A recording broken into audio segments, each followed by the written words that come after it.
So when your peonies arrive, if you think they're starting to open a little bit more quickly than you'd hope for, the best thing to do is to hold them back. Now to do that, some brown paper, well, it doesn't have to be brown paper, but it does need to be paper. Don't use cellophane, because cellophane actually encourages moisture. It keeps the moisture within the flower and actually encourages rot, mold to form, mildew to form. So yeah, definitely keep with the paper. And then lay the peonies with the heads all tightly close together, and then wrap them quite gently but quite tightly,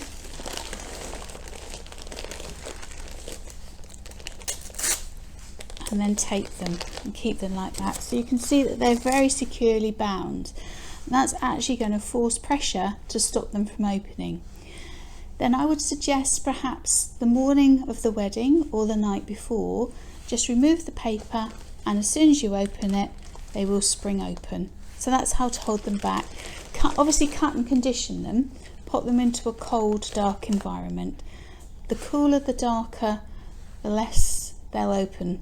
The lighter, the brighter, and the warmer the environment, the more they'll open. So there's obviously a little bit of common sense there when they arrive. It's a judgment call really. Decide whether you think they need to be held back and kept in the cold, or if they're like this, put in the warm and forced open. So that's the other issue we have with them arriving too tight. So one way to persuade them to open, you see the little calyx here, bend it back against your finger. So it's being bent in the wrong direction almost. I can just gently show you how to do that. And finally this one.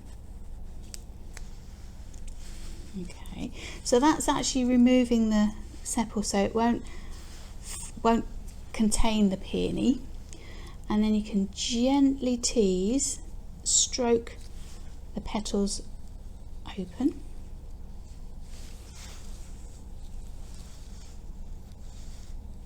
and gently bend them back on themselves, and then pop that into blood temperature water,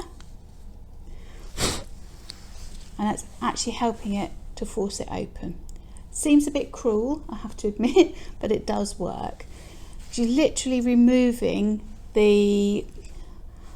almost the cap, if you like, that's actually holding that bloom together. The other thing you may occasionally encounter, but this peony's got a bit of a sticky residue around the outside of it.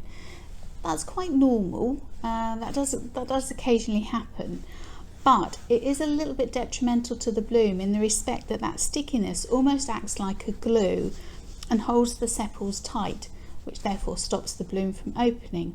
So best thing to do is give it a bath. So dunk it or run it under a cold tap. Just remove that stickiness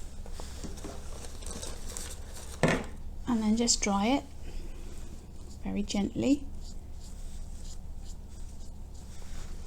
And you'll find sometimes you get quite a lot of dirt. It feels like dirt that's coming off it, and you can see that, but it's actually, because it's so sticky, it's sort of rubbish that's wind blown and stuck to it.